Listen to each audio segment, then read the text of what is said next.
degmada garadaga galbeedka gobolka Sanaag waxaa galabnimadii maanta si diiran loogu soo dhaweeyay xildhibaan Aadan Xaaji Axmed Ismaaciil oo muddo 8 bilood ah si xaq darro ugu xidhnaa xabsiga Madheera oo xorriyadiisii dib u helay kadib markii wax dambiya lagu waayay xildhibaanada degmada garadaga ugu tukaweyn sidoo kalena ka mid ahaa mujaahidiinta u soo halgamay dalka Soomaaliland waxgarad dhalinyaro aqoon-yahan iyo qaar ka mid ah qurba joogta degmada garadaga oo watay gaadiid tiro badan xildhibaanka kaga hortagay deegaanka Cadaadeed oo masaafo dheer u jirta degmada garadag iyagoo waxay caleemo qoyan iyo boodhar ku xidhan yahay sawirka xildhibaanku wajiyadoodu ka muuqdaan ayaa weedhaha ku soo dhaweynayeen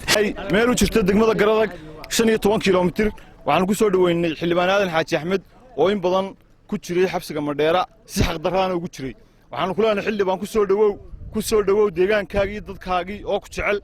waxaan mar labaad iyo mar saddexaad ba ku leenahay kulleeyde taariikhdu qadin mayso qof kasta oo ku garanaya inaad Aadan Xaaji Axmed uu ka mid yahay dadka fara ku tiriska ee ka soo qayb qaatay nabadayntii sidoo kalena ka soo qayb qaatay xoreyntii dalka magacyana kula baxay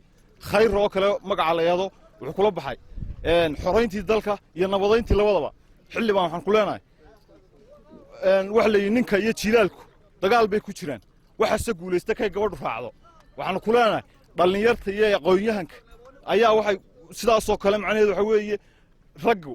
ama siyaasiyiintu waxay ku jiraan dagaal waxa se guuleystay kay dhalinyaro raacdo waxaan ku leenahay awoodayada iyo taageeradayada cududayada mid kasta oo kula garan maanta waxaan halka ku soo dhaweynaynaa si mug iyo miisaan leh xildhibaan Aadan Xaaji Axmed Ismaaciil oo ah xildhibaan miisaan weyn kule degmada garadag in badan aanu anagu soo wada shaqeynay taariikh badanna aan ka hayo ayaanu maanta halka ku soo dhaweynaynaa xildhibaan ku soo dhaw gobolkaaga maanta waxaanu taaganahay muxuu ahaa garadag oo dhan baa maanta isu soo baxday waayo xildhibaankayga xildhibaan Aadan Xaaji Axmed baan soo dhaweynaynaa oo muddo nagaga xidhnaa muxuu ahaa jeelka Madheera muddo nagaga xidhnaa maantana xorriyadiisa helay runtii aad baan ugu faraxsanahay mar labaad waxaan ku faraxsanahay inuu degmadii garadag hadana si nabadgelyo uu nagu soo gaadhay hal kelmad baan oranayaa reer Soomaaliland baan la hadlayaa reer Soomaaliland oo Aadan Xaaji Axmed 88kii iyo 89kii iyo 90kii ayaa ugu dambeysay muxuu ahaa halgan iyo hub u qaato maalintaas ugu dambeysay loo kale u dagaalamana maaha nin loo kale u dagaalamana maaha ninka maanta isle aadan dib ha u qaato ma jirto ma qaadanayo halgankii dib u xoreyntii dalkii uu xoreeyay mar labaad aadan qori u qaadan maayo xildhibaan degmadaadii gobolkaagii dadkaagii oo ku jecel kelmadan kaliya oranaya waxa weeye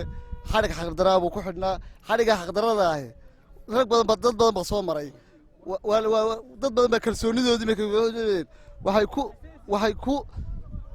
musabideen oo ka been abuurteen inuu wax badan sameeyay xildhibaan waxaan halka ku soo dhaweynaynaa xildhibaan Aadan Xaaji Axmed oo muddo 8 bilood aan u malayay inay tahay ku xidhnaa xaq darro aan anigu kale aaminsanahay inuu xaq darro ku xidhnaa marka waa guul insha Allah billahi ku dhaweynaynaa xildhibaan Aadan Xaaji Axmed oo muddo u xidhnaa xarig xaq darro waxaanu leenahay deegaankaagii iyo dadkaagii ku soo dhawow xildhibaan maanta waxay sharafay inaan soo dhaweeyo xildhibaankii Aadan Xaaji Axmed xildhibaan ku soo dhawow gobolkaagii degmadaadii aad u soo halgantay run ahaantii maxay ahayd sida lagu jeceliyo taageeradaada ka muuqata nin walibana wuxuu dadka gashadun buu ka maalaa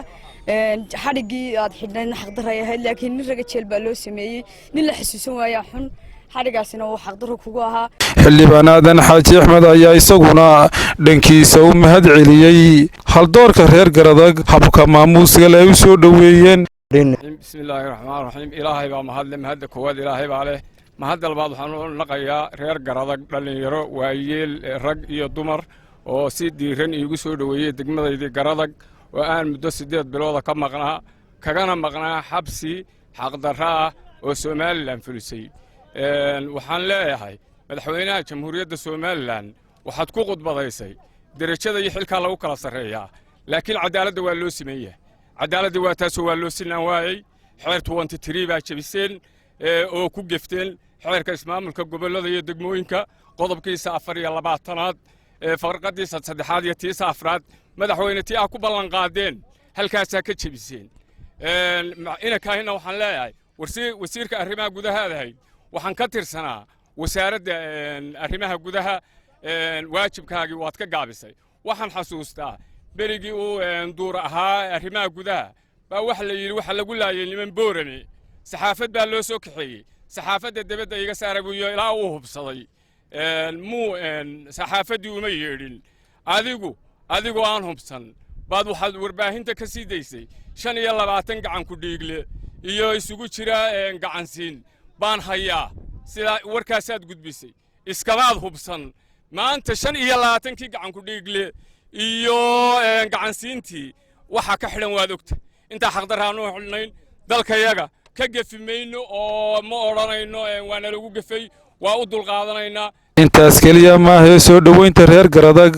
ku qaabileen xildhibaan Aadan Xaaji Axmed balse markuu soo gaadhay gudaha degmada Garadag waxa shacabka degmadaas xildhibaanka soo dhaweynta ku qaabilay kumanaan qof oo shicib oo u taagan soo dhaweynta xildhibaan Aadan Xaaji Axmed